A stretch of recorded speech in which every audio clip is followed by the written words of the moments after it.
പരിശുദ്ധ പരമദിവ്യകാരുണീശോയ്ക്ക് എന്നേരവും ആരാധനയും സ്തുതിയും പുകഴ്ചയും ഉണ്ടായിരിക്കട്ടെ. ഇന്ന് നവംബർ മാസം 11 ചൊവ്വാഴ്ച. വിശുദ്ധ അന്തോണീസിന് മധ്യസ്ഥം പ്രാർത്ഥിക്കാം. ദിവ്യകാരുണ്യനാഥ, പുതിയൊരു ദിവസം നൽകിയതിനെ ഓർത്ത് നന്ദി പറഞ്ഞ് പ്രാർത്ഥിക്കുന്നു.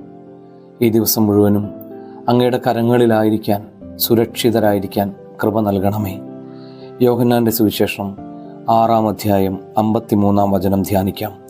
യേശു പറഞ്ഞു, സത്യം സത്യമായി ഞാൻ നിങ്ങളോട് പറയുന്നു, നിങ്ങൾ മനുഷ്യപുത്രൻ്റെ ശരീരം ഭക്ഷിക്കുകയും അവൻ്റെ രക്തം പാനം ചെയ്യുകയും ചെയ്യുന്നില്ലെങ്കിൽ നിങ്ങൾക്ക് ജീവൻ ഉണ്ടായിരിക്കുകയില്ല. ഒരു ക്രൈസ്തവൻ്റെ ജീവിതത്തിൽ വിശുദ്ധ കുർബാനയർപ്പണവും ദിവ്യകാരുണ്യ സ്വീകരണവും എത്രയോ പ്രധാനപ്പെട്ടതാണ് എന്ന് ധ്യാനിക്കാനുള്ള ദിവസം.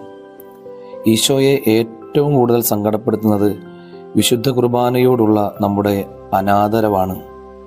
കർത്താവേ, സ്വർഗം ഞങ്ങളുടെ ആത്മാവിൻ്റെ രക്ഷയ്ക്കായി നൽകിയ ഏറ്റവും വലിയ സമ്മാനമാണ് വിശുദ്ധ കുർബാനയെന്ന് തിരിച്ചറിഞ്ഞ് ഓരോ ദിവസവും ദിവ്യകാരുണ്യം സ്വീകരിക്കാൻ ഓടിയണയാൻ ഞങ്ങൾക്ക് കൃപ തരണമേ. എല്ലാവർക്കും നല്ലൊരു ദിവസം ഉണ്ടാകട്ടെ. നമ്മുടെ കർത്താവ് ഈശോ മിശിഹായുടെ കൃപയും പിതാവായ ദൈവത്തിൻ്റെ സ്നേഹവും പരിശുദ്ധാത്മാവിൻ്റെ സഹവാസം ഉണ്ടാകട്ടെ, ഇപ്പോഴും എപ്പോഴും എന്നേക്കും. ആമേൻ.